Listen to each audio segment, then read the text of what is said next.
We are Design Worth a Damn, and we specialize in the realization of urban design, planning, and architectural solutions for challenging urban contexts.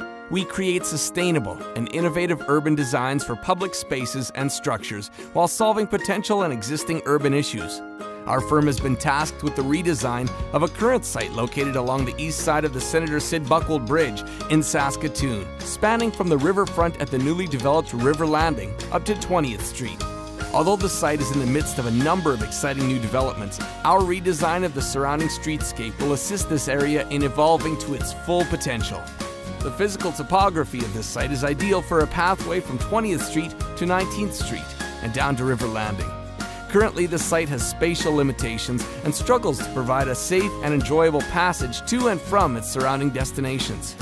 The Sid Buckwold Bridge acts as a buffer between the two phases of the River Landing development. We want to harness the existing architectural structure offered by the bridge to enrich community connectivity and cohesion to the surrounding elements of the neighborhood. Our team was also honored with the task of memorializing Victor Buds and Dennis Genter, two fallen firefighters who died on the site of the Queen's Hotel fire in 1980. The plan will utilize the site as a safe pedestrian corridor from downtown amenities to the existing and future developments within the vicinity. In order to create a successful development, contemporary urban design principles must be taken into consideration. Our vision is to create a functional and innovative design that will ensure the space is safe and welcoming for all ages, while continuing to enhance the atmosphere of this vibrant community. The safe growth part of it is all about having the community do for themselves as opposed to us doing it for them. So there's kind of there's a 2-4 width, so you can do things to people, you can do things for people, or you can do them with people. And the ones that tend to be the most sustainable, long-lasting, are those that are done with the community, because they're really the local experts. While our design started in the beginning of January, one of the most important aspects of the design process began in February. A charrette was held to encourage community input into the first phase of our planning.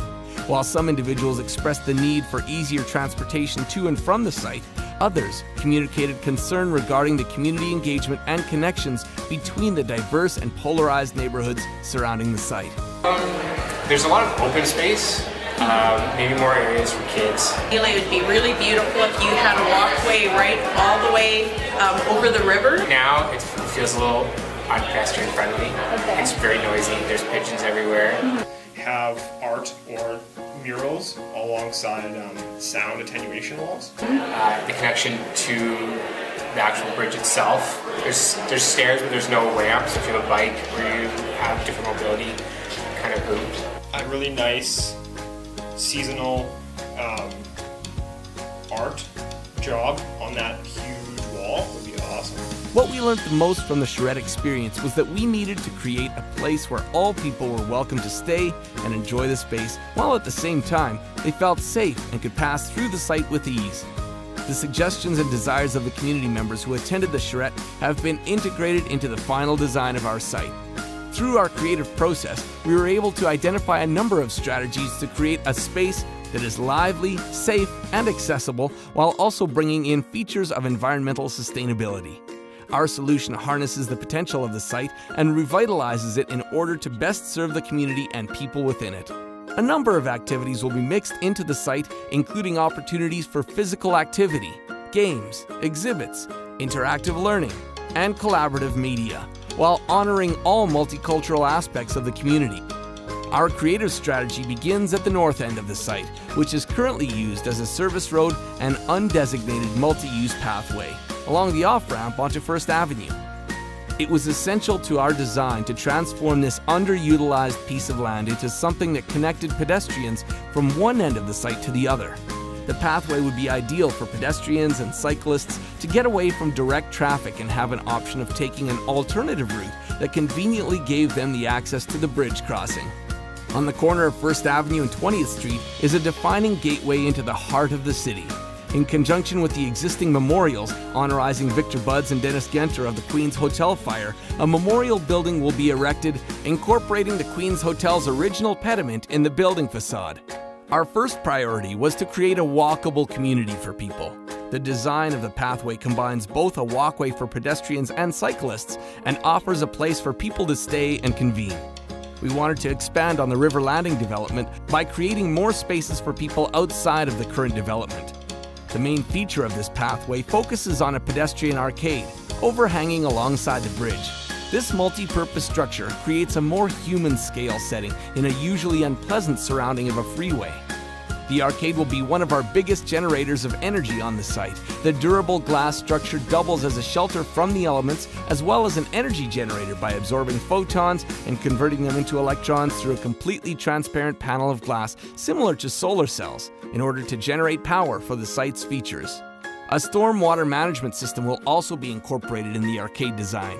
The structure will utilize precipitation to feed the water feature along the pathway, while using percolation trench technology to water the trees under the arcade.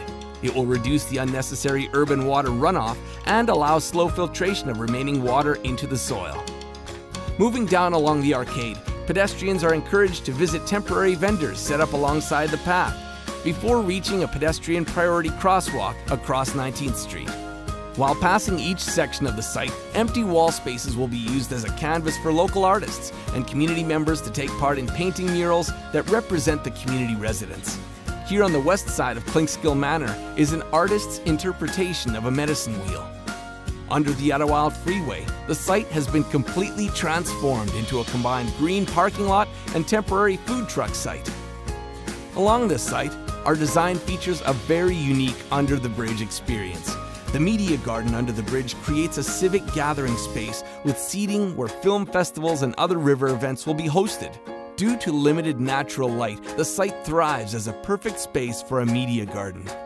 The key feature of the media garden, Guess Who YXE, acts as an interactive display, as well as a natural surveillance feature for the site. The walkway up to the Idlewild Bridge will improve pedestrian experience and movement while creating a sister piece of the arcade along the walkway of the bridge. To complement the Ramey Modern Art Gallery and the Persephone Theatre, the south end of the area will include an elevated studio space situated above the ravine. This facility provides a modern venue for professional and aspiring artists. The underside of the bridge on the south end of the site will feature a community-made mural and create a continuation of the Guess Who YXE piece. This particular area will focus on refurbishing existing urban pieces. As a result of thorough evaluation and community feedback, our team has applied creative urban design-based strategies in the development of this site. The result will beautifully transform the existing site and contribute to the vibrancy of the city of Saskatoon for the community and tourists alike.